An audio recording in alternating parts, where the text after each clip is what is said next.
My name is Adam Oliver. I'd like to share with you a real-life, close-to-home example of how safety glasses can save lives.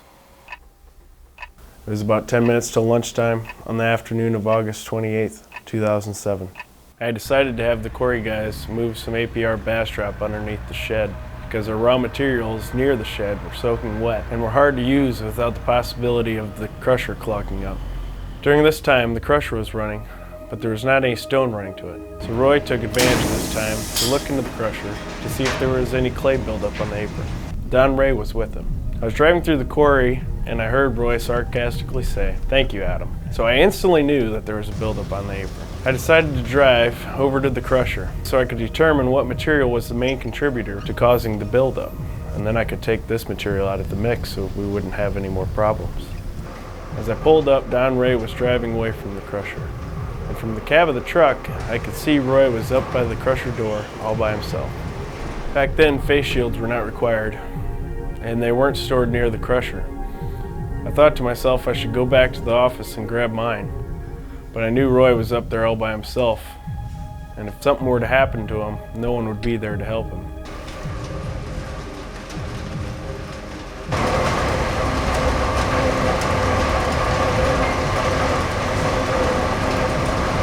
So I went up to the crusher platform, about 10 feet from the crusher door, and could instantly see that there was a 1 to 2 foot buildup of clay on the apron, mostly consisting of APR St. Louis. Roy grabbed the air lance, and I grabbed the flashlight, and we began air lancing. I wasn't as scared as I normally am about working near the crusher with the door open, because it was mostly clay buildup. I thought the worst that could happen was I could get sprayed with little bits of clay.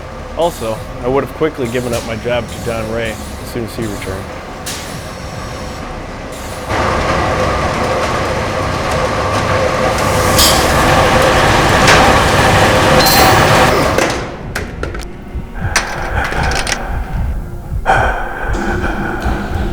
When I finally came to after about 5 seconds, I felt the blood pouring into my hand. I had been hit by the rock, shot out of the crusher, moving about 90 miles an hour. I opened my eyes and I have never seen so much blood, but I could only see it out of one eye.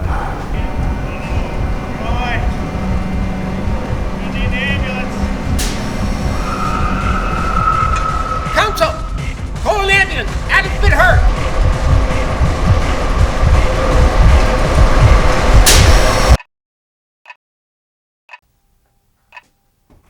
Adam's been hit in the eye. Get the first aid kit. I was not even in the office for 2 seconds, and Kenny and Doug were performing first aid on me.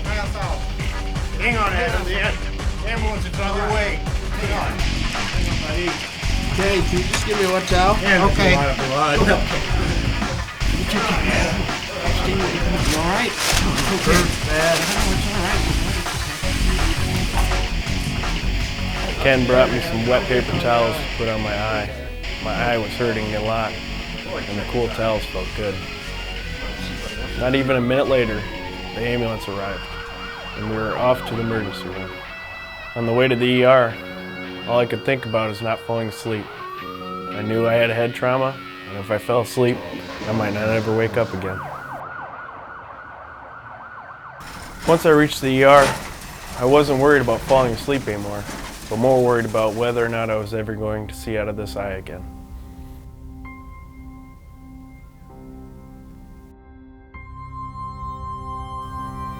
The doctor pulled my swollen eye open and everything was black. I tried my hardest not to be afraid and laugh it off with a few jokes about how this is going to mess up my modeling career. But deep down, all I kept thinking is, am I going to be able to watch my daughters grow up with 2 normal eyes? Will I be able to do the fatherly things I like to do with only one eye? Will my wife of 7 days think any less of me with only one eye? Millions of things were running through my head. On top of that, my father, the man I look up to, the one who's the backbone of my family, is looking more frightened than I've ever seen him. And my mother has turned pale yellow. And at this point, she's sitting in the corner because she thought she was going to faint. This is all I had to think about when they wheeled me down to have a CT scan performed. When I returned to the ER doctor, he said he would stitch me up and that I would have to hurry to the ophthalmologist. The doctor said the specialists at the eye surgeon center would have to determine whether or not I would need surgery. The CT scan revealed that my inner orbital bone was completely shattered and my lower orbital bone was fractured. So now I had this pretty image of my eye getting taken out of my head so they could repair the bones that surround my eye. After the doctor was done stitching me up, he opened my eye one more time to see if my vision had gotten any better, and it had. I could see the outline of everyone in the room, but everything was yellow colored. My dad didn't tell me till the next day for fear that it would freak me out, but he said my pupil was completely smashed flat and that the green color of my eyes was yellow.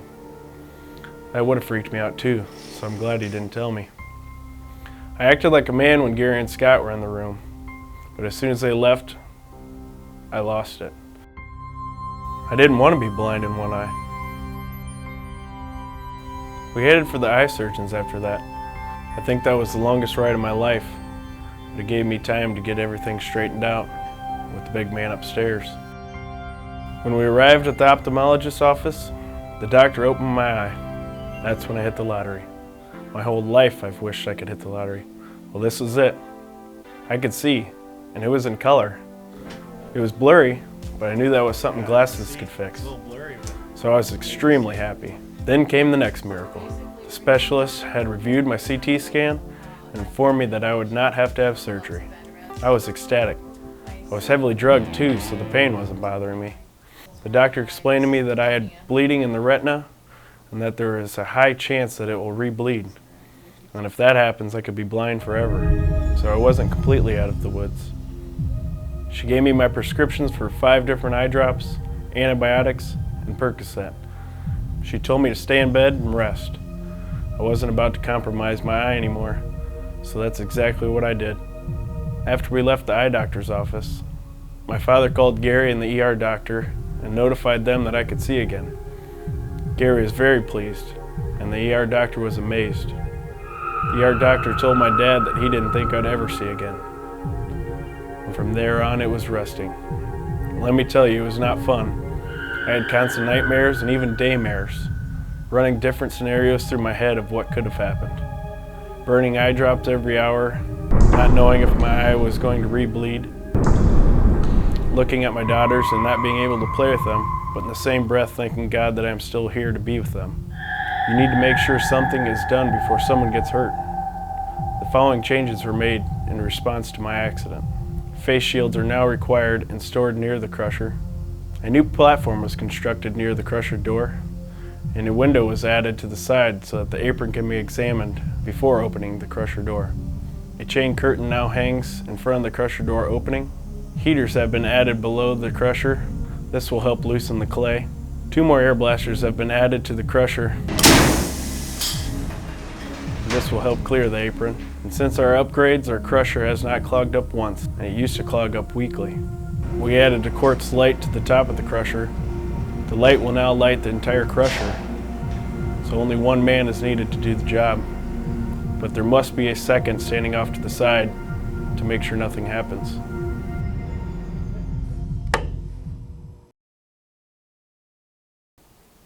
It's funny when you get hurt, people like to tell stories and compare battle wounds. Well, I was told one story by my cousin. It started off with his 2-year-old son. Him being a 2-year-old, he likes to pick up things and throw things. One day he picked up a pebble and threw it. This pebble happened to hit his mother in the eye. She can no longer see out of that eye. That's all it takes. A pebble accidentally thrown at you, a rock gets kicked up by a truck driving by, a piece of wood flings off the table saw. It's gonna happen. The question is, will you be ready?